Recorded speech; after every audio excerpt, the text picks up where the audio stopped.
하나님의 말씀 봅니다. 역대상 24장 1절에서 6절의 말씀까지 교도하도록 합니다. 1절 제가 먼저 읽습니다. 아론의 자손의 계열이 이러하니라. 아론의 아들들은 나답과 아비후와 엘르아살과 이다말이라.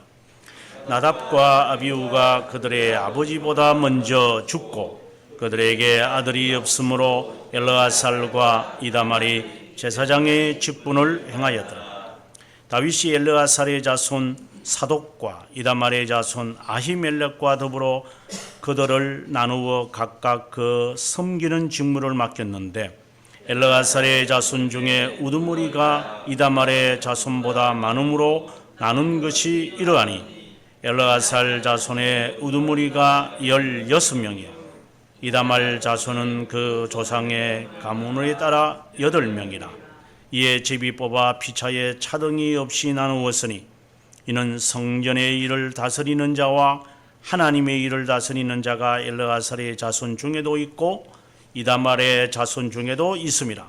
레위 사람 느다넬의 아들 스기간 스마야가 왕과 방백과 제사장 사독과 아비아달의 아들 아히멜렉과 및 제사장과 레위 사람의 우두머리 앞에서 그 이름을 기록하여 엘르아살의 자손 중에서 한 집을 뽑고 이다말의 자손 중에서 한 집을 뽑았으니. 아멘. 오늘 읽었던 말씀 가운데서 31절 24장 마지막 절의 말씀을 함께 읽도록 하겠습니다.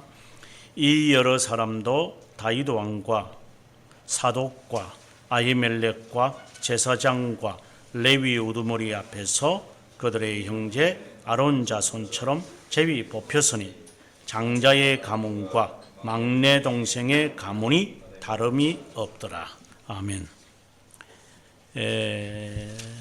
22장부터 시작을 해서 29장까지가 지금 계속해서 그 족보 이야기를 하고 있어요. 제사장들의 이야기를 하고 있어요. 아론의 자손들에 대한 이야기를 지금 하고 있는 내용입니다. 특별히 오늘의 말씀은 제사장의 이야기가 우리가 19절까지 있고 그 다음에 20절부터는 레위 자손에 관한 이야기가 나타납니다. 우리가 이걸 여러분들이 보면서 어떤 생각이 드는지 모르겠어요. 그냥 성전 그냥 돈으로 투덕투덕 지으면 되잖아요. 솔로몬이 나중에 이제 역대 하야에 가서 이제 이 다윗이 마련한 것 가지고 뚝딱뚝딱 이렇게 지어버려요. 그런데 왜 이 에스라, 이 성경을 쓴 사람이 에스라라고 우리가 볼 때 에스라가 22장부터 이렇게 자세하게 이 역대상 마지막 장까지 다윗이 어떻게 준비했느냐를 보여주는 거예요. 만약에 여러분들이 음식을 집에서 만들어 먹기 싫어하는 사람들이 있거든요. 가끔씩 보면 이제 새벽기도 마치고 제가 집에 갈 때 되면은 택시들을 예약해가지고 기다리는 사람들을 보면 30대, 40대도 아니고 다 20대 되는 조그마한 애들이 택시 타고 다녀요. 밤늦게 강남이나 이런 데서 집에 가는 애들을 대체적으로 한번 보십시오. 어떤 사람들인가.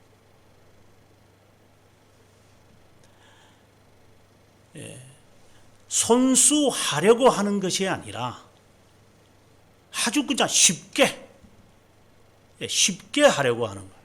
제가 일전에 한번 새벽에 제가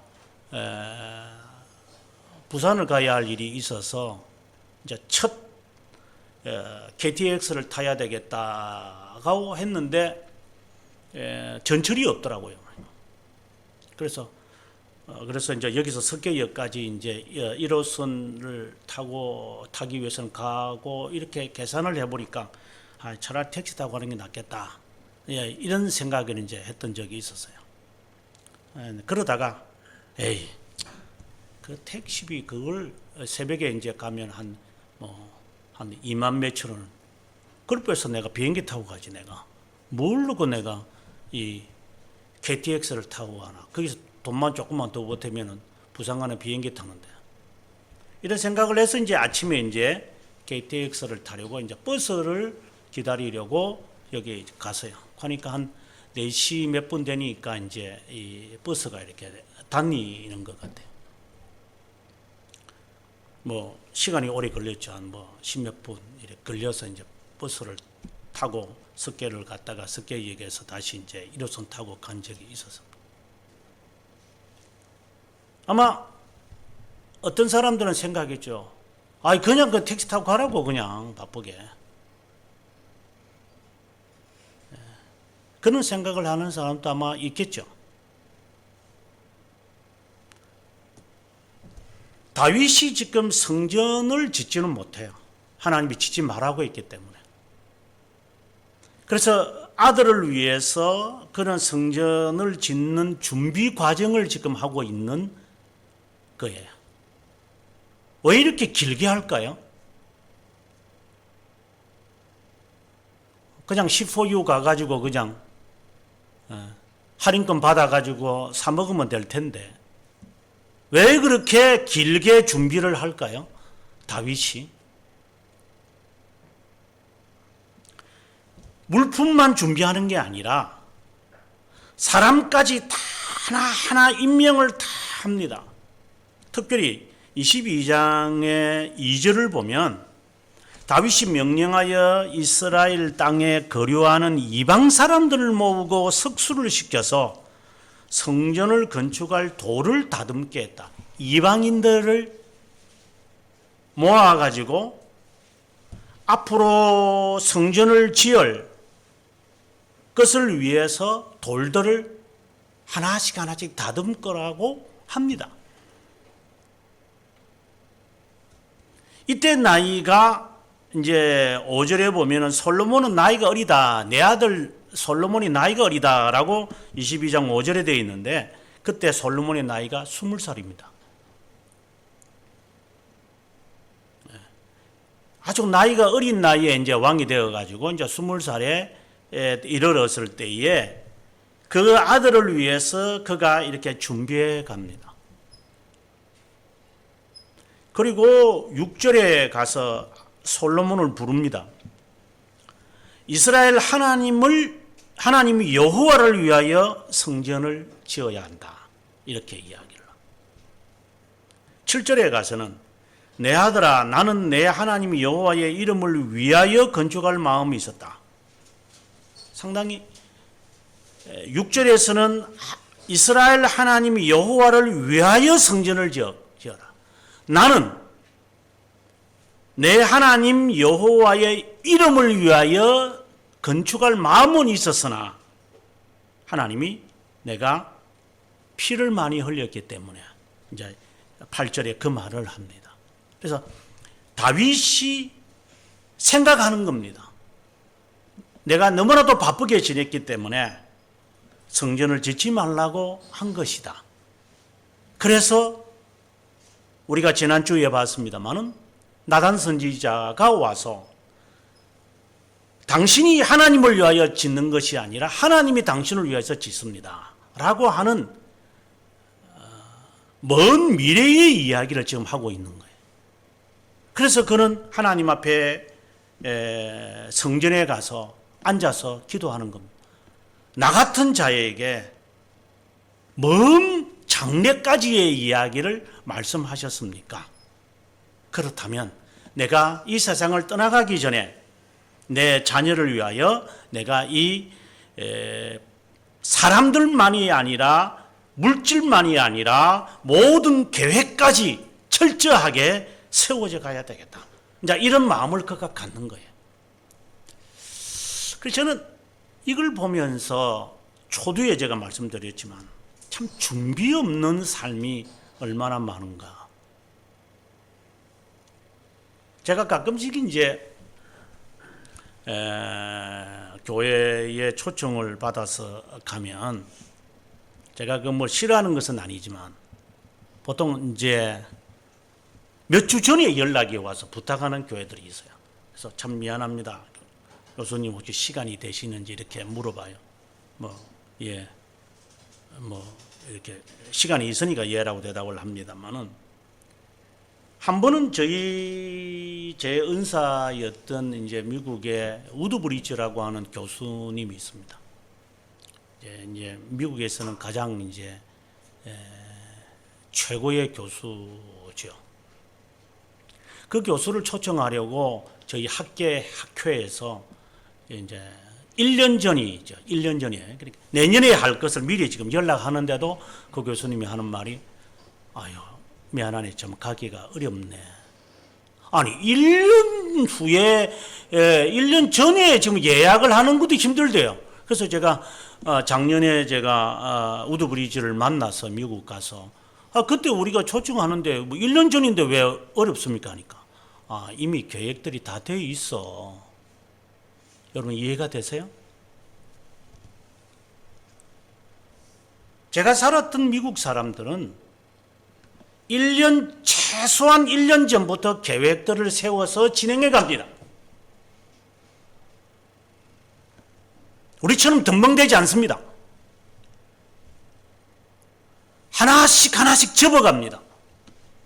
그래서 완벽하게 일을 처리해 버립니다. 이 사람들. 벼락 공부하는 학생들을 저는 지금까지 수천 명을 만나봤지만 미리 공부하는 학생을 저는 거의 본 적이 없습니다. 삶을 준비하지 않는다 이 말인 거죠.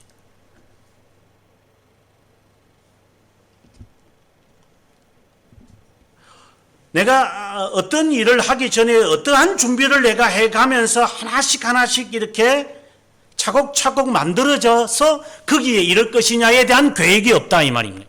저는 이것은 신자가 아니라고 봅니다.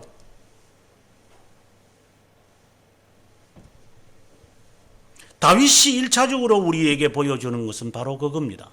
준비된 삶을 해내려 가라 이 말입니다.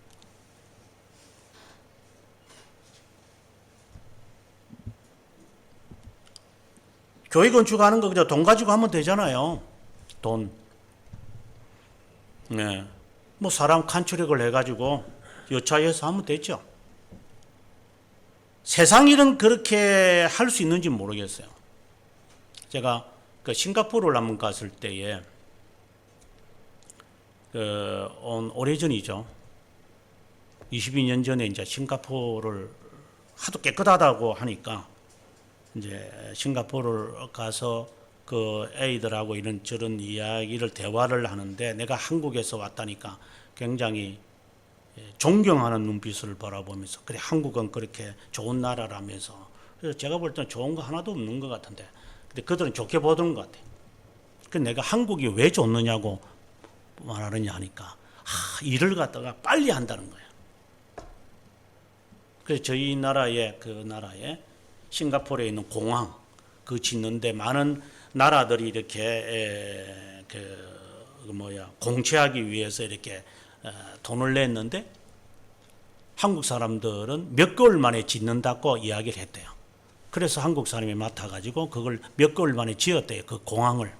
한국 사람은 한대요. 그래서 제가 그게 한국 사람들의 장점이라고 존경한다고. 시드니를 가니까 시드니가 굉장히 복잡하거든요. 바다 위에 이렇게 도로를 내는데 한국 기업이 한대요. 광안대교처럼 바다 위에 다리를 낼 수 있는 나라는 한국 사람들의 많은 그런 기여가 있대요. 한편으로 보면 더 듣기는 좋은 이야기지만 한편으로 보면은 지어가지고 잘 무너지는 것도 우리인데 만약에 지금 무너뜨리다가 큰일 날 것 같은 그것이 오히려 더 걱정이 되는 경우도 있어요. 그런 일을 할 때에 얼마나 많은 사람들이 준비 과정을 했겠어요? 마치 지금 1차적으로 다윗의 이 글을 읽으면서 이렇게 성전을 짓기 위한 이 준비 운동을 그는 하고 있는 것이구나 라고 하는 것을 오늘 본문을 들어가기 전에 먼저 느꼈습니다.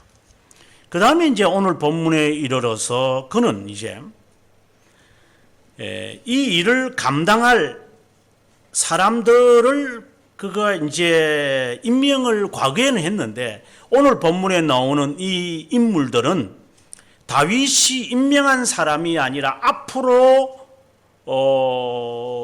있을 사람, 그러니까 바벨론 70년 포로 후에 지금 한 400년 후에 이루어지는 사람들의 이야기가 지금 기록됐어요. 이제 이런 걸 볼 때에 이 역대상은 에스라가 기록한 것이 맞다 이렇게 우리가 알 수 있을 정도예요. 예를 든다면 오늘 보면 10절에 보면 7째는 학고스요 8째는 아비야요라고 되어 있어요.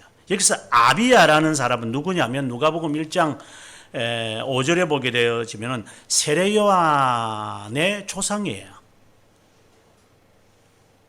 그러니까 세례요한의 이 조상이 결국은 여기까지 올라와서 아론의 후손이라는 것을 알아요.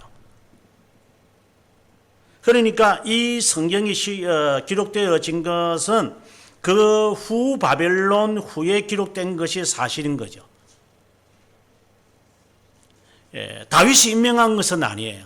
하지만 다윗이 지금 임명한 사람은 누구냐면 여기에 3절에 보면은 사독이라는 사람과 이다말의 자손이었던 아히멜렉이라는 두 사람을 임명해요.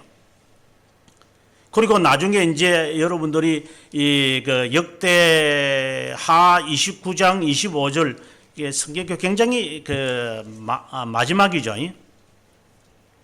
마지막에 보게 되면 정말 흥미있는 내용이 나오는데 29장 25절에 보면은 이런 말을 합니다.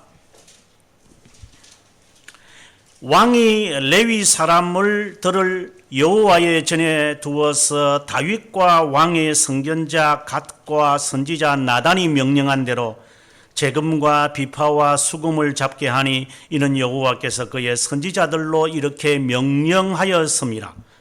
다윗에 대한 이야기가 29장의 히스기야의 이야기를 하면서 언급하는데 다윗은 주위의 나단과 갓과 같은 선지자들의 말을 들으면서 하나하나 일들을 정리해 갔다라는 거야. 히스기야가 회고하는 거예요. 이 다윗이 얼마나 준비성이 있는 사람이라는 것을 단적으로 볼 수 있는 이야기예요.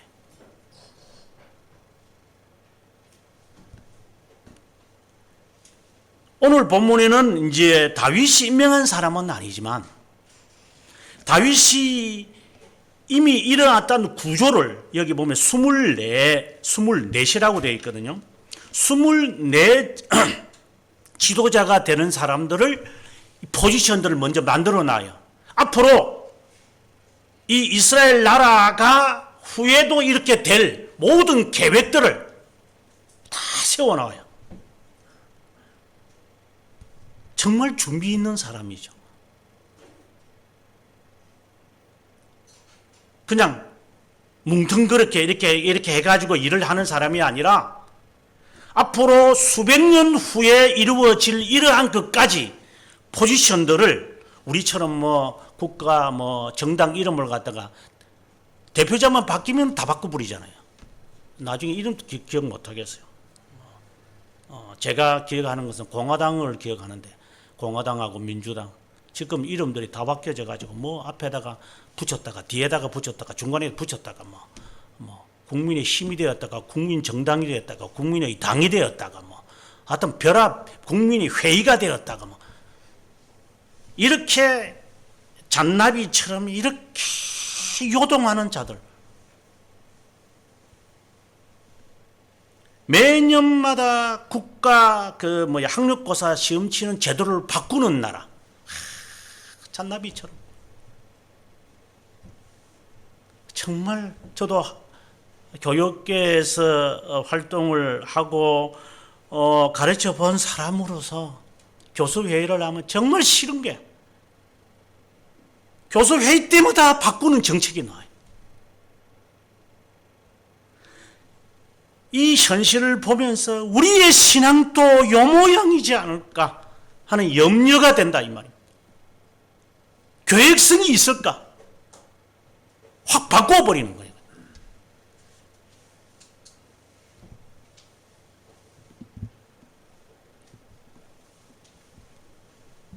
그리고 5절에 가보면 24장 5절에 가보면 제비를 뽑아서 차등이 없이 한 사람 한 사람씩 다 맡겼다 이렇게 돼 있어요. 앞서는 뭐라고 했냐면 제가 22장 2절에서는 이방인들과 이방인들을 모아가지고 이것을 준비하게 했다라고 해요. 그렇다면 이 다윗의 마음에는 어떤 심정이 있을까요?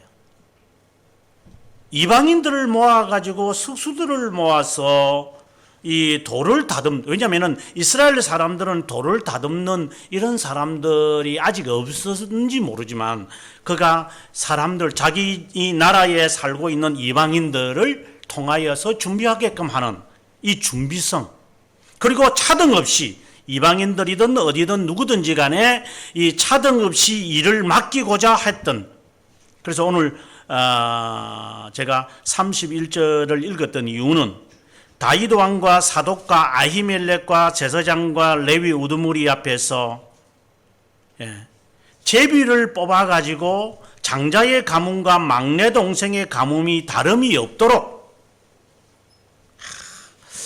정말 다윗은 훌륭한 사람이구나. 이런 차등과 이런 어떠한 차별 없이 일을 제비를 뽑아서 하는 것이구나. 우리는 이미 계획을 하고 있잖아요. 보통 이제 저희 학교에서 이제 교수 임용을 하게 될 때에 이제 뭐 모든 대학은 다 그래요. 뭐 그렇지 않는 대학은 거의 없어요. 저희 학교 기독교 학교가 이 정도라면 다 그럴 거예요. 교수를 어떤 학과 무슨 교수를 뽑는다 이러면은 우리의 머릿속에 교수를 이렇게 점치고 있어요. 저 사람 뽑는다고 딱 정해놓고 있어요. 그러면 다른 사람들은 10대명은 원서내에도 죄송하지만 미꾸라지 먹습니다. 기독교 학교가 그 정도라면 일반 학교는 더하죠. 그래서 수억씩 돈을 이렇게 기증하는 거죠. 그러면은 그나마 이런 식으로 하는 거죠. 교수라는 이 세계 자체가 그런 거예요. 여러분들이 볼 때는 멋있게 보일 뿐 실제로는 다 이게 연결들이 다 되어 가지고 내 후배, 내 학교 후배, 내 지방 색깔, 이게 다 연결되어 있어요. 정말 구역질 나는 사회죠. 담임 목사 모시는 거는 안 그럴까요? 교회들이 다 그런 구역질들을 다 하잖아요. 그래서 사회든 교회든 그 모습들밖에 없어요. 그런데 이 다윗을 보면 이방인들을 데리고 오고 미리 준비하고 제비를 뽑아서 누구든지 할 수 있도록 차등 없이 장자든 막내든 상관없다. 이거야말로 우리의 삶에 적용시키기에 너무나도 고마운 분이 아닌가 하는 생각이 들어요. 오늘 본문을 읽으면서 떠오르는 교훈들을 이렇게 찾을 수 있었어요. 하지만 이야기는 여기에 멈춰서는 안 됩니다. 그가 이렇게 1차적으로 준비하고 차등 없이 하고 기나긴 시간 동안 예비한다라는 이것은 무엇을 지금 우리에게 말하고자 하는 것인가? 지금 에스라가 앞에 열왕기에 나오는 이야기를 반복하면서 이 성전 짓는 이야기를 이렇게 자세하게 하는 이유가 무엇인가? 우리가 이제 여기는 나타나지 않습니다만은 솔로몬이 그 열왕기에 보게 되어지면 솔로몬이 성전을 지을 때의 이 크기를 규빗을 정확하게 재거든요. 나중에 에스겔에 보면은 성전을 짓는 그 크기를 정확하게 이 재고 있어요. 출애굽기에도 마찬가지예요. 성전을 지을 때 이 앞에 있는 이 단 사이즈까지 어떠한 것까지 이 금 도금을 하는데 도금을 하고 이 법궤를 짊어갈 때 이 장대 막대기도 있어요. 이 막대기의 그 크기 그리고 굵기 나무 재료 하나하나 아주 하나님이 아주 세밀하게 하세요. 말한 그대로 해야 된다. 여기서 벗어나지 마라 이 말이야. 왜 성전을 짓는데 하나님은 그렇게 자세하게 하게 할까요? 저는 집을 지어본 사람은 아니에요. 앞으로 제가 집을 지을 수 있는지 모르겠지만 그런데 집을 짓는 사람들이 그래요. 조금의 오차가 있으면 안 된대요. 이게 균형을 정확하게 맞아야 된다. 그래서 이 사람들은 그 줄을 그리고 수평이 맞는지 항상 이렇게 대조하면 만약에 여기서 이그러지면 집은 무너진다는 거예요. 그래서 집을 지어봐야 인생을 안 돼요. 그래서 저는 아직 인생을 모르는 것 같아요. 집을 안 지어봐서.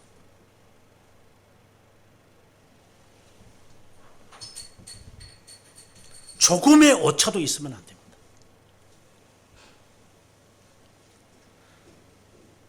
그리고 조금의 착오도 있어서도 안 됩니다. 크기와 모든 것은 이 건축을 하는 사람의 머릿속에 그대로 담겨 있고 그것을 하나하나 재료와 함께 만들어 가야 합니다. 이것이 신앙입니다.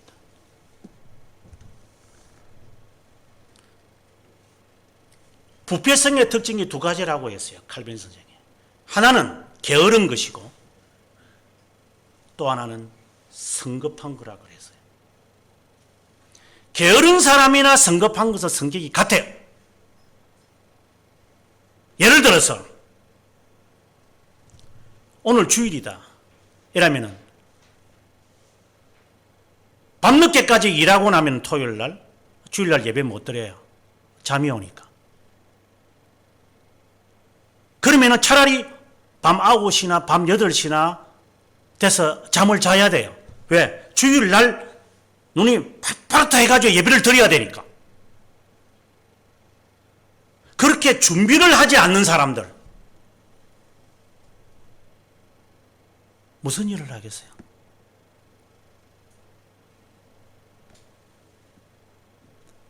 신앙생활은 그런 거 아니다 이 말입니다. 오늘을 위해서 토요일이 있는 것이지 토요일 날 준비를 해서 그 다음에 주일을 섬기라고 한 거지. 내가 하고 싶은 걸 충분히 새벽까지 다 하고 있다가 그 다음에 주일날 예배드리러 온다. 그게 오늘의 이 말씀과는 전혀 어울리지 않는 이야기들이에요.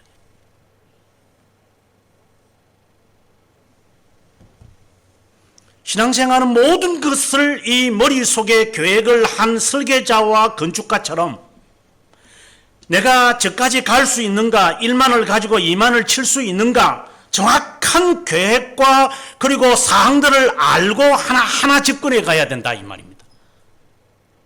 그런 거 없이 덤벙대어 가지고 믿으면 구원 받는 거잖아 라고 하는 사람이 있다면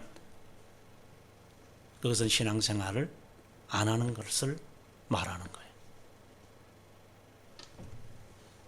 준비된 속에서 하나하나 항목별로 언제는 무엇을 할 것이고 무엇을 할 것이다. 그래서 갑작스럽게 일이 생기면 이거는 제쳐놓고 일단 이것을 우선순위에 프리오리티로 만들어 놓고 그 다음에 일이 생기면 그거는 부차적으로 하는 거지. 일이 생기면 이게 먼저 우선순위를 바꿔가지고 살아가는 사람들 준비 없는 사람들이. 무엇이 앞이 있고 무엇이 뒤인지를 모르는 애들과 같아요.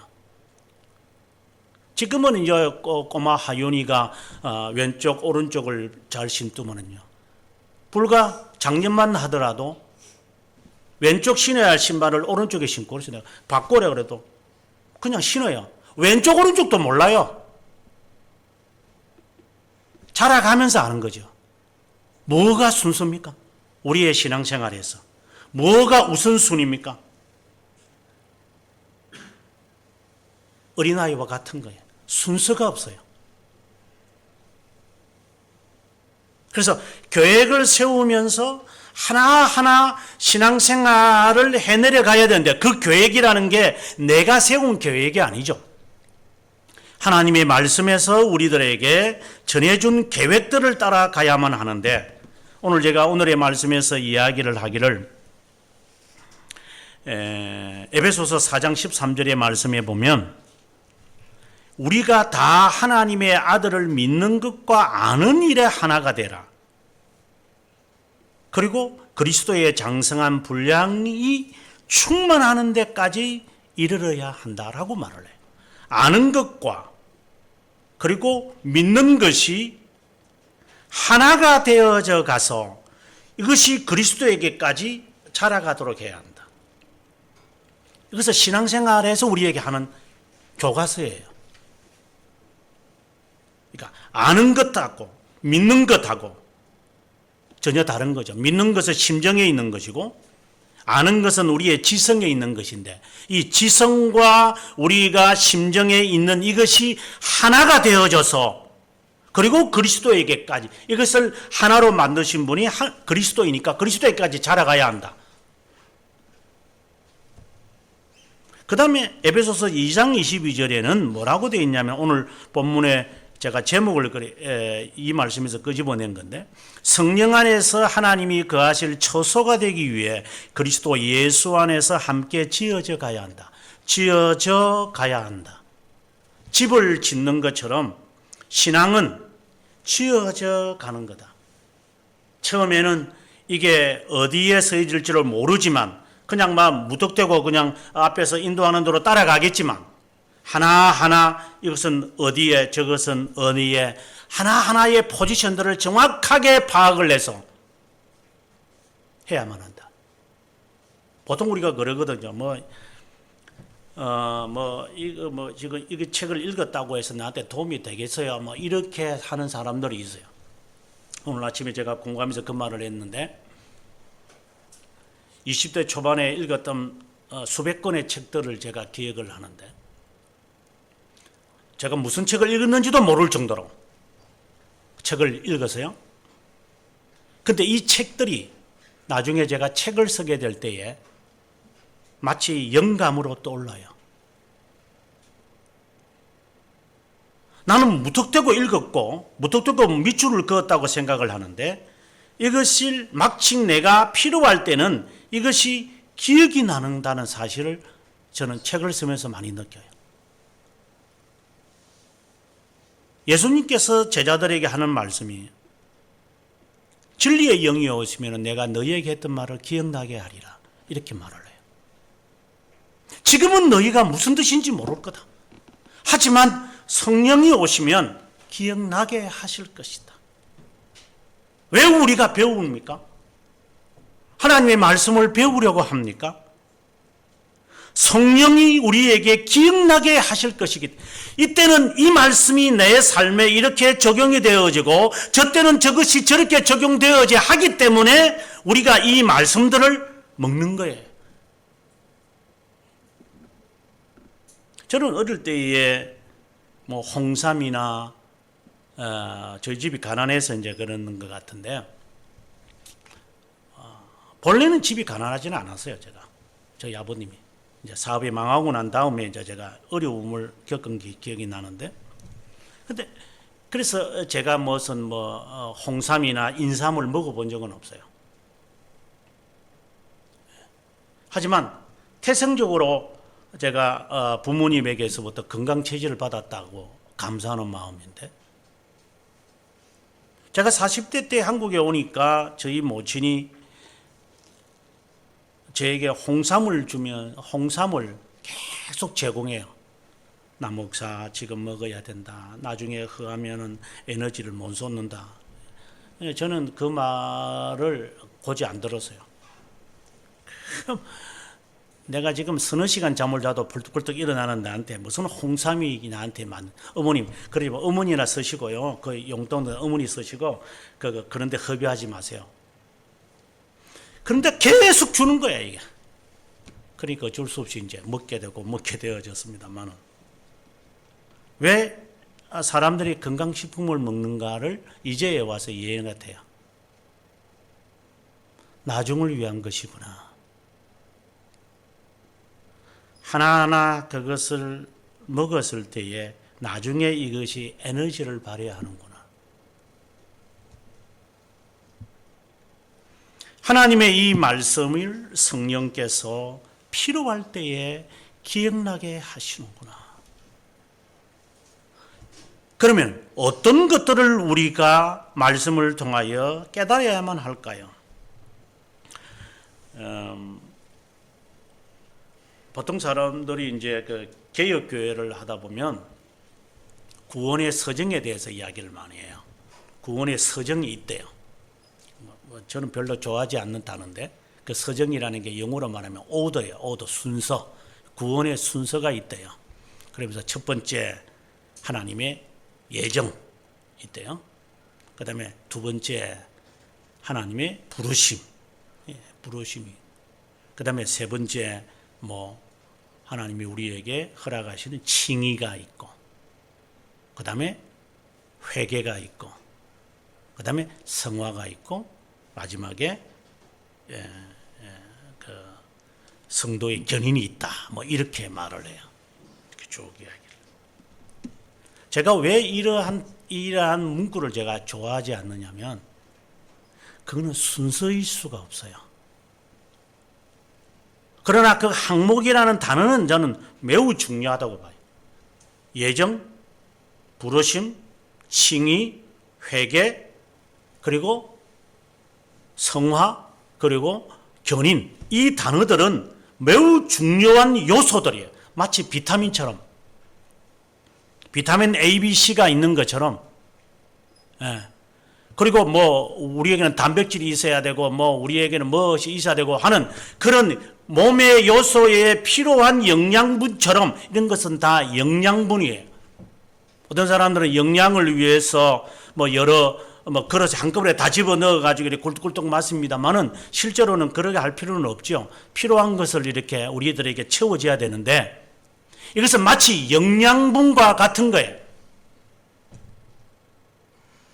그래서 예정, 그 다음에 부르심, 그 다음에 칭의, 믿음, 회개, 성화 이런 단어들은 다 우리가 지어져간 하나의 재료들이에요. 이 재료들.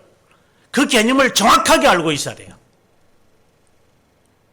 만약에 그 개념을 정확하게 파악하지 못한다고 한다면 나중에 성화와 칭의가 충돌이 일어나고 믿음과 선행이 충돌이 일어나고 견인과 회개가 충돌이 일어나고 부르심과 자유의지가 충돌이 일어나고 이제 뒤죽박죽 집어넣었던 것들이 이제 갑자기 기억나면 충돌이 일어나서 이해가 안 되는 거예요. 그래서 오늘 본문이 말하는 거예요. 아는 것과 믿는 것이 하나가 되어야 한다. 이 말입니다.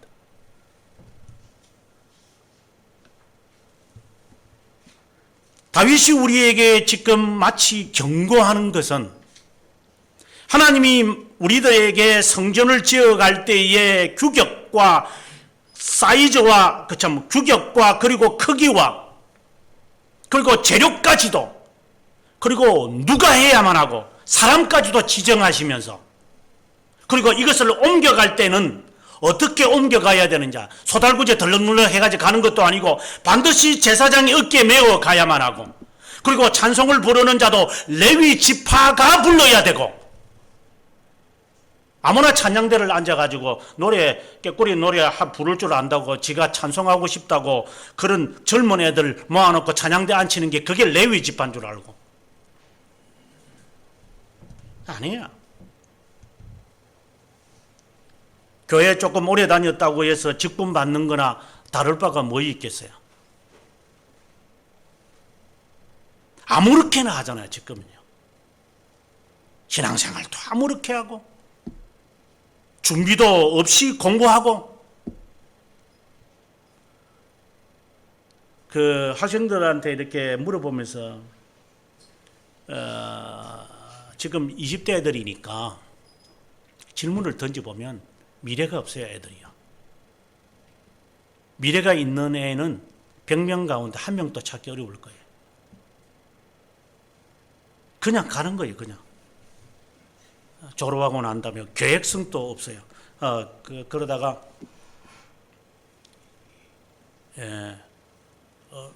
작년도 있었던 이야기지만, 유학을 가고 싶다 이렇게 생각했다가, 일이 터지면, 하나님의 뜻이 아닌가 봐요. 나 안 할래요. 계획이라는 것을 세울 수 못해요.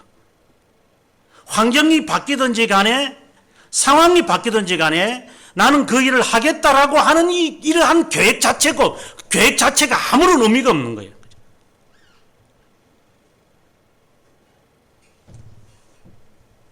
신앙생활도 마찬가지겠죠.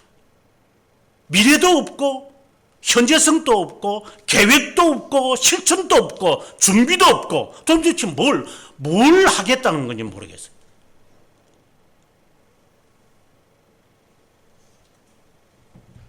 신앙생활을 위해서는 어떤 항목들을 정확한 개념을 내가 배워가지고 내 삶에 적용을 시켜야 되겠다라고 하는 그런 각오가 우리에게 있어야 되는데, 각오도 없고, 배움도 없고, 준비도 없고. 그래서 제가 여러분들에게, 우리가 오전 공부를 마치고 난 다음에 우리 보통 15분 전에 마치는데, 마치 이게 노는 시간인 줄 알아가지고 예배 드리기 전에 노는 거예요. 그냥 시시닥거리고, 그냥 시시닥거리다가 커피 한 잔 쭉 마시다가, 들어가자, 수업하러 가자. 그냥 수업하러 가자. 이제 시간 됐으니까 이제 다시 일하러 가자. 그런 식으로의 예배가 된다 이 말이야. 삶이 그렇다 이 말이죠. 우리가 준비라는 것이 없는 거예요.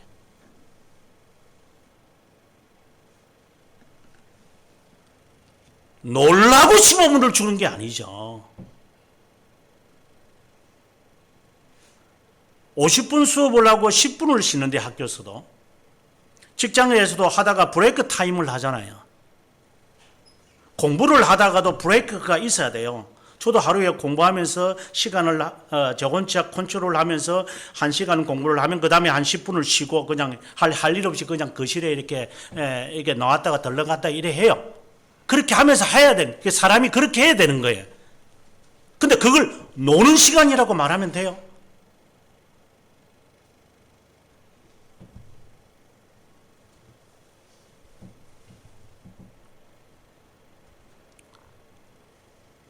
하나님의 이 말씀들을 준비해서 정확한 개념들이 없다면 삶에 어떻게 적용시켜요, 우리가요?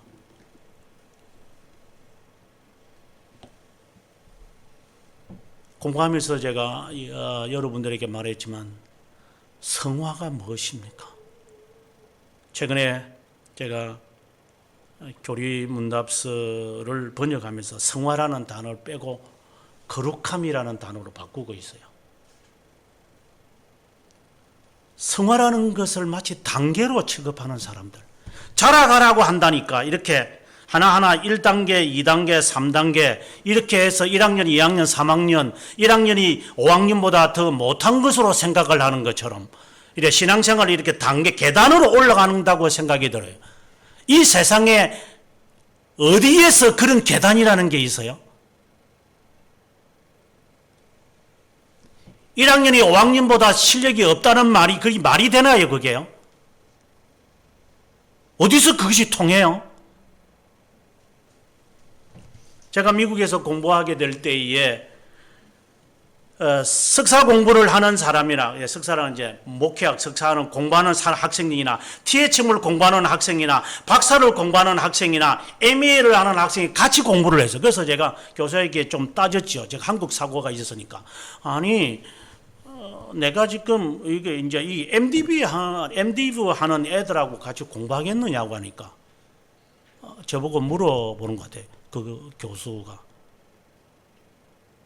기분 나쁘냐고. 그래서 기분 나쁘다고 이러니까. 당신의 실력이 그들보다 더 낫다고 보느냐 해서. 굉장히 충격적인 이야기를. 당신이 얼만큼 더 나을 것 같느냐고.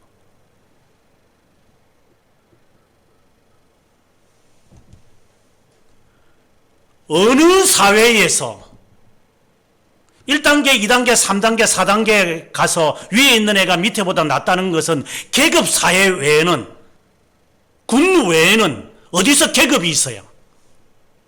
왜 신앙에 계급을 붙이는 거예요? 차등 없이 하는 거죠. 오늘 본문에서 다윗이 말하는 것처럼 10년 한 사람이 20년 하는 사람보다 못하는 이유가 어디 있어요? 주님께서 처음 된 자가 나중되고 나중된 자가 먼저 된다라고 했는데 왜 성화를 그렇게 성장하는 이 단계로 올라가는 것으로 생각이 들어요? 성경 어디에서 그 말, 여기서 지금 자라가라고 하니까, 지어져 간다라고 하니까 이걸 단계로 이야기를 하는 거예요. 그러면 어느 정도 되면 성화가 되고 어느 정도 되면 성화가 안 되는 거예요? 그렇게 성화를 알고 있는 우리들이잖아요. 한국 교회가 그렇게 가르치고 있고, 가짜 목사들이. 성화는 상태인 거예요.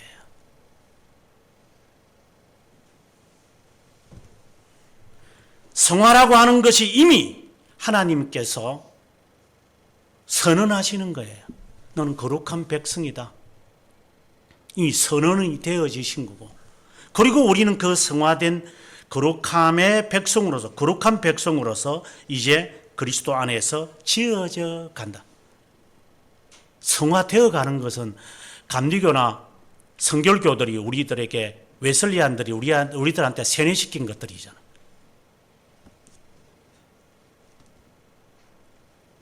정확한 개념 없이, 준비 없이 하다 보니 어떤 상황이 되어지면 대처를 못하는 우리가 되지 않을까. 오늘 다윗이나 에스라가 오늘 이 본문을 통하여 제시하는 것이 그러한 측면이다. 왜 너는 준비 없이 하느냐?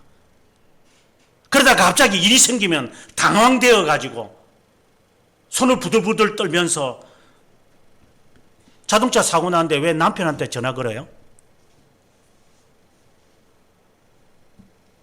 화재 보험에 전화 걸면 되지.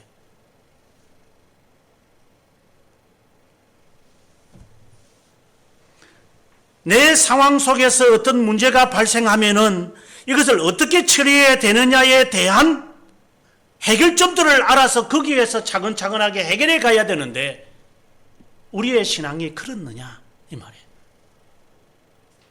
일이 생기면 그거 뒤치다꺼리 하기 바쁜 거예요. 지금 계속 뒤치다꺼리 하다가 성장이라는 것은 없고, 맴맴 도는 거기에, 그 물에 그것으로 그냥 살아가는 거예요. 우리가 거기에 지식이 있는 것도 아니고 거기에 준비되어 있는 것도 아니기 때문에.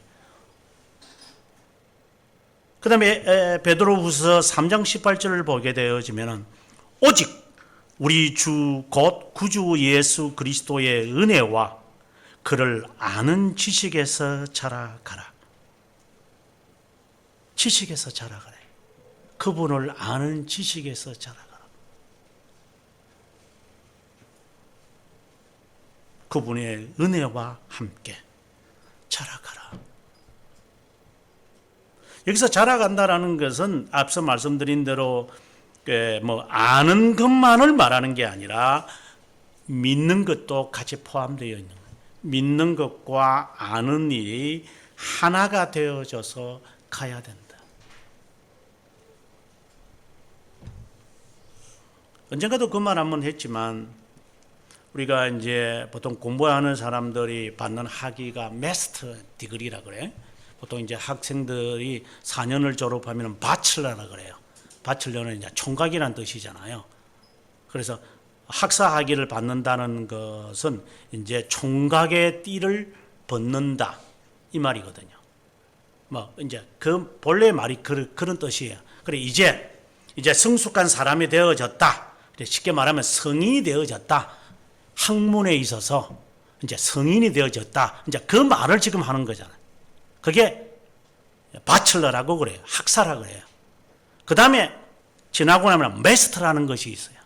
이게 석사라고 그러는 것은, 석사라는 것은 그것을 마스터를 한 사람이니까 가르칠 수 있는 자격이 있는 것이 석사인 거예요. 그래서 미국의 고등학교 선생들을 보면 거의 대부분이 석사예요. 박사들도 뭐 절비에 있지만, 그래서 그들의 고등학교는 대학 공부를 시켜요.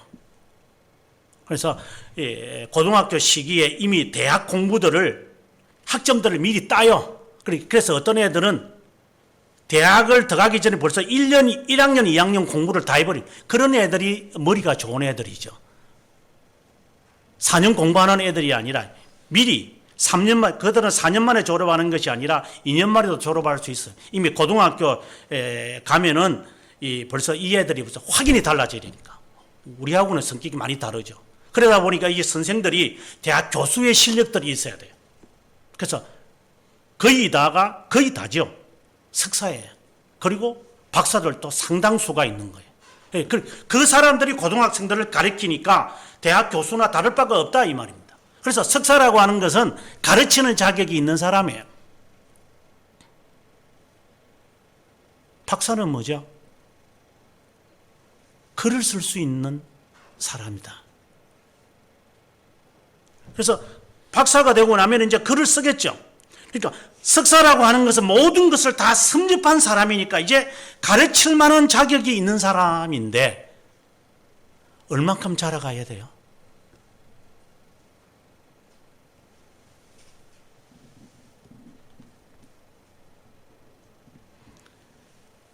이제 학문의 이야기가 이제 자라가는 이야기 하다 보니까 학문의 이야기가 자꾸만 나오는데, 석사 학위를 받는 학생들의 논문 쓰는 거라든가 제가 논문을 심사하는 거라든가 지도를 해보면 아닌 것 같아요. 그냥 대강 하는 것 같아요. 대강.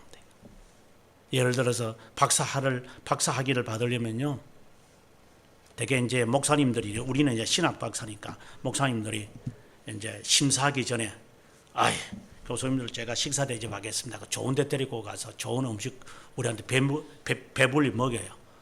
그러고 난 다음에 심사시켜요. 그럼 어떻게 해요? 음식 맛있는 거 먹었으니까 좀 심사를 대강 해야 되겠다. 이런 생각도 들 때가 있어요. 그것 같아요, 내가 볼 때는. 심사기에 왜 밥 먹여요, 우리한테? 그래서 저는 아주 성격이 못돼가지고 더 제가 리젝을 시키죠.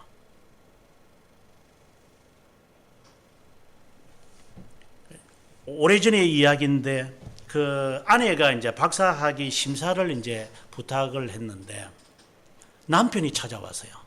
나는 왜 남편이 와서 우리 아내가 이번에 교수님에게서 박사학위 심사를 받는데 좀 잘 해줬어요. 남편이 왜 오는 거예요? 지 아내 박사학위 지금 논문 심사하는데. 그래서 내가 예, 제가 잘 보겠습니다. 제가 잘 봅니다. 제가 눈도 시력도 좋고 제가 꼼꼼하게 볼게요. 근데 그 말은 잘 봐달라는 그 말은 논문을 잘 보라는 게 아니고 아마 그냥 이렇게 지나가게 해달라는 그런 것 같아요. 제가 사인을 안 했죠.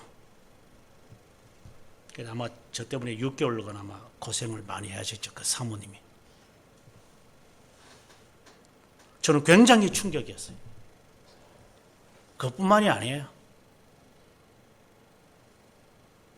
석사, 박사학위 받는데 총장 연락이 와가지고도 뭐 지금 총장을 말하는 게 아니라 연락이 와가지고 좀 잘 봐줘. 그래서 제가 잘 봅니다. 제가 열심히 제가 논문 봅니다. 그게 아니고 그냥 잘 봐달라고. 그게 잘 봐달라는 게 그냥 이렇게 눈 감고 바라는 말 같아요. 그래서 제가 잘 볼게요 해가지고 끝까지 제가 사인을 안 해가지고 결국은 이제 어려움을 제가 당한 적도 있었습니다만, 왜 우리는 저렇게 살아야 될까요?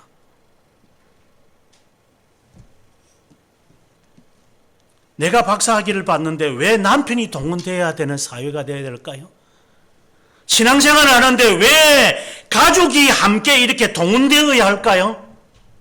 너 신앙으로 네가 구원받을 건데 왜 우리는 이런 사회 속에서 살다가 신앙생활도 그렇게 주접스럽게 살아가야 되는 거예요? 그게 과연 그리스도에게까지 자라가는 걸까요? 명확하게 하나하나 개념 파악이 왜 안 되는 걸까요?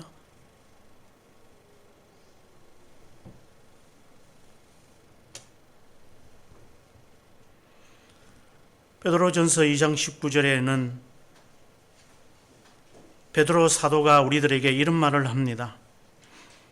너희는 왕같은 제사장이요 거룩한 나라요 소유된 백성이니 너희를 어두운 데서 불러내어 기이한 빛에 들어가게 하신 이의 아름다운 덕을 선포하게 하려고 너희를 불렀다.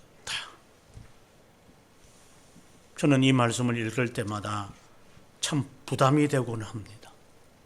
기이한 일을 기이한 빛에 들어가 선포하도록 하려고 하나님이 너를 제사장으로 불렀다. 너를 거룩한 나라로 불렀다. 이건 다 하나님의 선택을 지금 예정하고 있다고 하는 이야기인데, 오늘 본문과 연관을 지어 본다면 하나님이 지금 제사장을 뽑으시잖아요. 한 사람 한 사람. 엘르아살의 후손이었던 사독, 이다말의 후손이었던 아히멜렉. 여기에 여기 사독이라는 사람은 다윗의 제사장이었고, 본래는 이제 다윗의 그 수하에 있는 사람은 아니었습니다. 그 다음에 아히멜렉이라고 하는 사람은 아다시피 다윗에게 그 진설병을 제공하는 바람에 온 가족 70여 명이 그냥 다 죽는 그런 몰살하는 그런 분이었어요. 그 사람의 자손들, 그런 제사장들의 자손들을 임명을 하면서 한 사람 한 사람에게 성전의 일을 맡기고, 5절에 보니까 하나님의 일을 다스리는 일들을 그들 가운데 제비를 뽑아서 차등 없이 하게 하셨더라. 이것은 마치 하나님이 우리를 교회로 부르셔서 서로 높낮이 없이 살아라. 서로 사랑해라. 그래서 우리가 신앙 고백서에 보게 되어지면은 성도가 서로 교통하는 것과 죄를 서로 용서하는 것과 이 말씀이 있어요. 용서하고 서로 교통하면서 살아라. 그래서 과거에 제가 초창기에 저희 교회에 모임이 있는 데서 이런 말을 했어요. 교회 안에서는 집사로 보통 통하잖아요. 집사. 조금 지나면요, 이제 집사가 없어지고요, 언니이랍니다. 언니, 어머니이라고. 그래서 여기 어머니가 누구요? 언니가 누구예요, 우리한테? 이제 조금 지나면 이제 형님 또 이래 나와요, 또 있으면 또. 교회는 형님과 언니가 있는 데가 아니에요. 거기는 그냥 형제 자매들이 있는 곳이에요, 여기는. 그래서 대학생들 모임에 가보면은 자매님, 형제니 뭐 이런 단어들을 잘 쓰곤 하는데 그 좋은 용어들이죠. 저는 보통 이제 조금 더 이제 한 단계 더 나아가면 이런 말을 하겠죠. 나는 재직회에서 나는 선교부니까 나는 선교일만 하면 돼. 아무개 집사 너는 교육부 일해. 나는 여기에 선교 일할게. 교회가 무슨 그런 잡동사니들이 모여 있는 곳입니까? 회사입니까? 성경에 있는 대로 뭐 오른손이 하는 일을 왼손이 모르게 하고 지체기 때문에 손이 하는 일을 그리고 발이 하는 일을 서로 다르니까 역할이 다르다라고 하는 것이지, 머리를 그리스도로 두고 그리스도를 우리의 남편으로 두고 하나가 되어져서 만약에 내가 하나가 모자라면은 해야 되는 거지. 하나가 모자라는데도 내가 안 할게. 나는 이 일만 할 거야. 너는 그 일만 해. 이런 식으로 갑니까? 교회 일을 그렇게 하는 사람들이 있죠. 어떻게 아는 것과 믿는 것이 하나가 되는 사람일까요?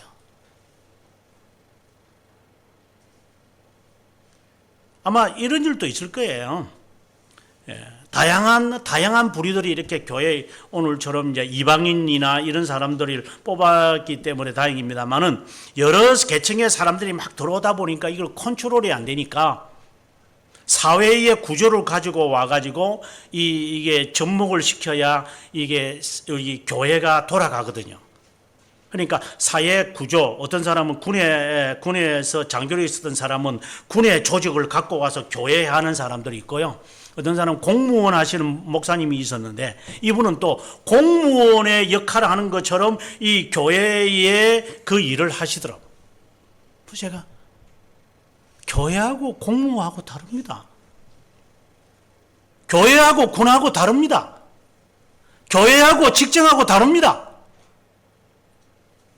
교회는 그렇게 하는 거 아니에요. 왜 우리가 어린아이부터 우리가 노인에 이기까지 한 자리에서 예배를 드립니까?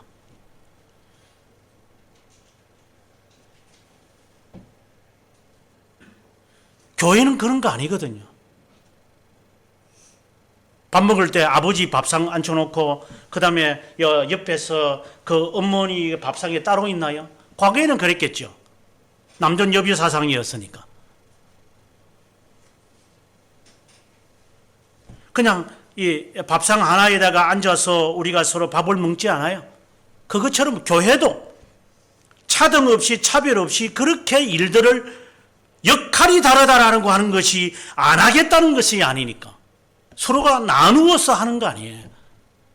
이렇게 아는 것과 행하는 것이 자라가야만 하는 것이지 않는가.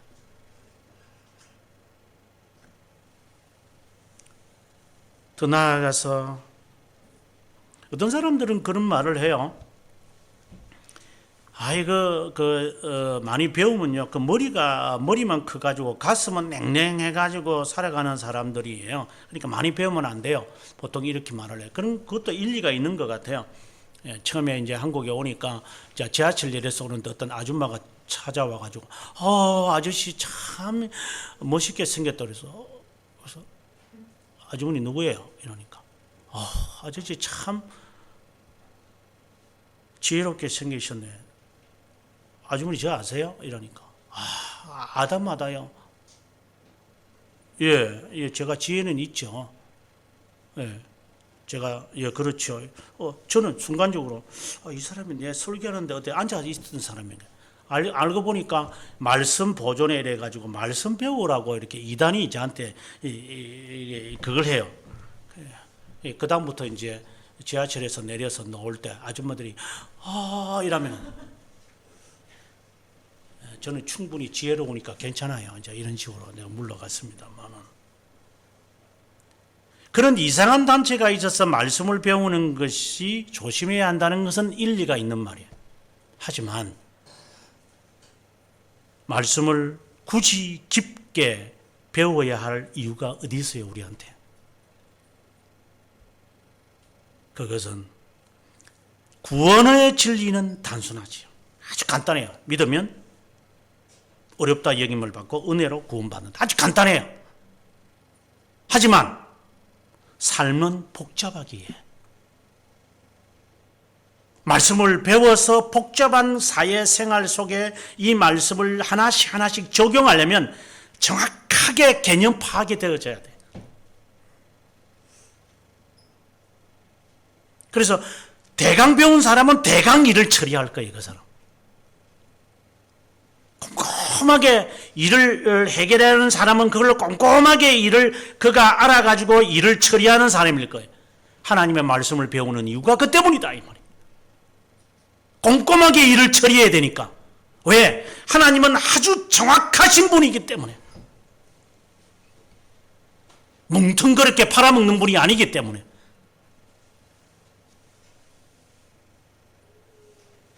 복잡한 우리의 삶을 대강 살아가려고 하는 사람은 대강 배워서 대강 써먹겠죠. 저는 그런 사람들을 많이 봤으니까. 그 사람의 삶이 그럴 거예요. 제가 오후에나 오전이나 이렇게 여러분을 직접 이렇게 좌석에 앉아서 공부를 가르쳐 보잖아요.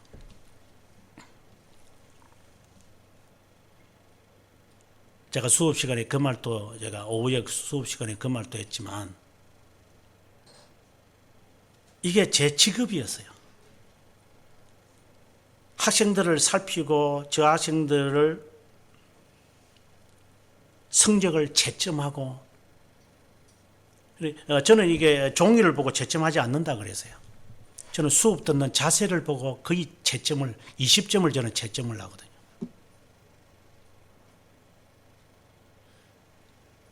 그래서 보면 저 아이의 실력이 수업 듣는 그 모습에서 거의 대부분이 드러나요. 물론 틀릴 때도 있어요. 하지만 대부분 드러나요. 그래서 그것을 제가 20점을 넣고 시험 치는 것을 60점을 해서 제가 채점을 매겨요. 20점은 이제 출석 점수니까, 페퍼 점수가 이제 이래 나오니까. 제가 실수 안 하려고. 수업을 듣는 학생들을 바라보면서 대략 파악이 돼요. 그의 눈빛과 그의 자세, 우리가 바디랭귀지를 하잖아요. 이 바디랭귀지를, 여러분도 지금 설교 들으면서 여러분들도 저에게 말을 하거든요. 이 바디를 가지고. 예를 들어서 설교를 들으면서 어떤 애가 다리를 꼰다고 합시다. 설교를 들으면서 앉아가지고 이렇게 한다고 합시다. 그럼 그는 무엇을 나에게 지금 말을 하고 있는 거죠?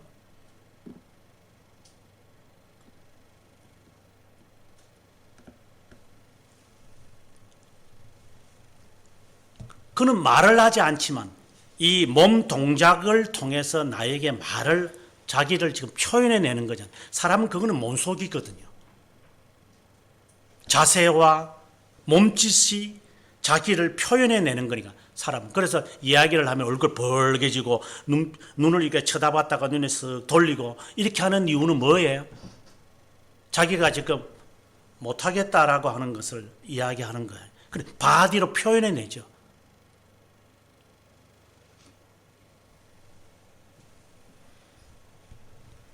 우리가 바른 진리를 깨달으려고 하는 이유가 뭐예요? 바르게 살려고 하는 의지의 표명이잖아요. 바르게 배우려고 하는 것이 없으면 신앙생활도 그렇게 대강하겠죠. 신앙생활을 이렇게 하는 거 보니까 그 사람의 삶도 그렇게 살겠죠.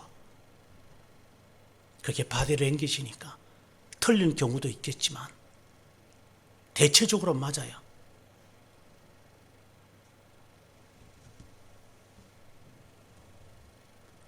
오늘 다윗을 통하여 우리가 배울 수 있는 것은 준비해라.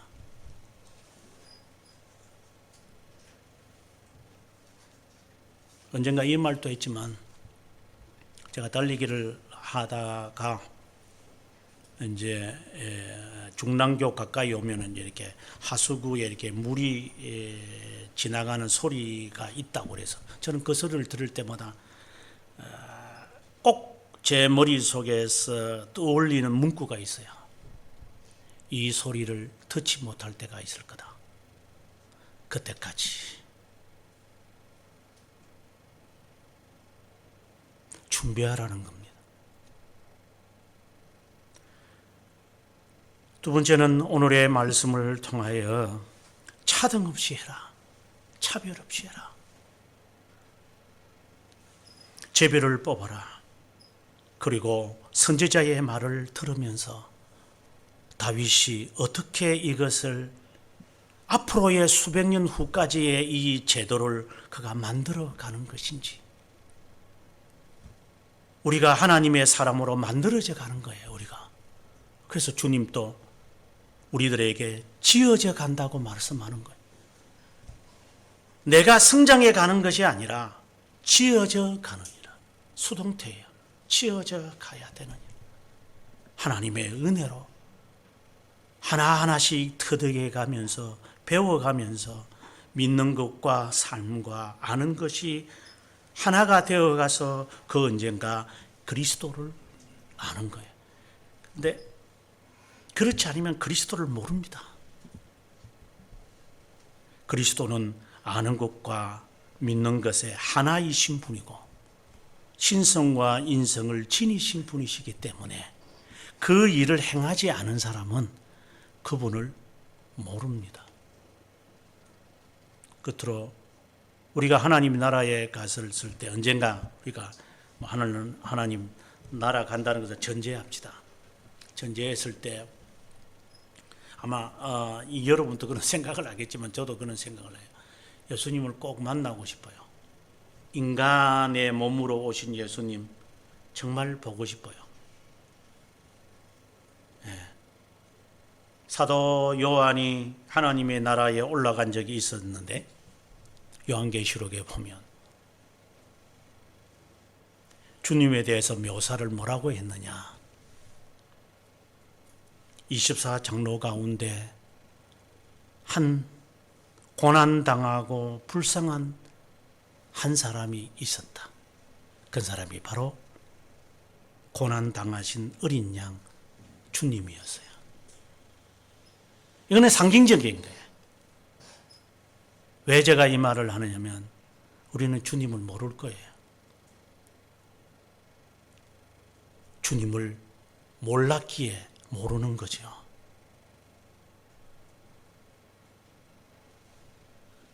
주님을 아는 사람은 자라가는 사람이에요. 지어져 가는 사람만이 주님을 알아요. 아무나 주님을 볼 수 없어요. 우리 모두가 그 언젠가 주님을 당당히 찾아갈 수 있기를 바랍니다. 이거는 상징적인 이야기예요. 천국에 갔을 때 그런 일은 없겠지만, 천국에 가는 게 아니라 지옥에 떨어져 있겠지만 모를 거예요. 주님을. 고난당한 자만, 자기를 쳐서 부인하고 자기 십자가를 진 자만 그분을 파악할 수 있어요. 그 이상은 주님을 알 수 없어요.